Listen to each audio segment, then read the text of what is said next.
55 days to Election Day as voters decide who to vote for. Top of mind is last night's presidential debate. So Vice President Harris and former President Trump, they pitched two very different visions for our country. Jared Hill joins us live now from Philadelphia to talk about what we learned as we all watch. Good morning, Jared. Good morning, Rita. So you have both of these camps, right? The Harris and Trump campaigns saying that their candidate won the debate last night. Vice President Harris, though, arguably had the most to gain and to lose on the debate stage, and even some Trump allies are saying she showed up.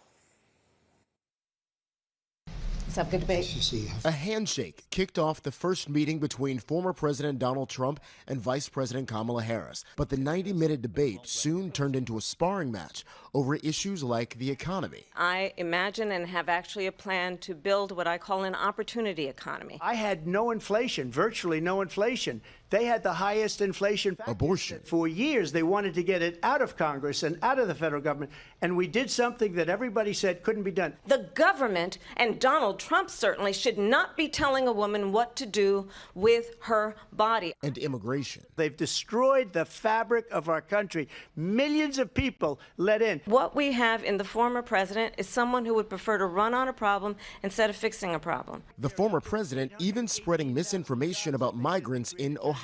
In Springfield, they're eating the dogs, the people that came in. They're eating the cats. He also repeatedly worked to link Harris to President Joe Biden, who dropped out of the race in July. She is Biden. You know, she's trying to get away from Biden. I am not Joe Biden, and I am certainly not Donald Trump. And what I do offer is a new generation of leadership for our country. Both candidates continued to make their case even after the debate.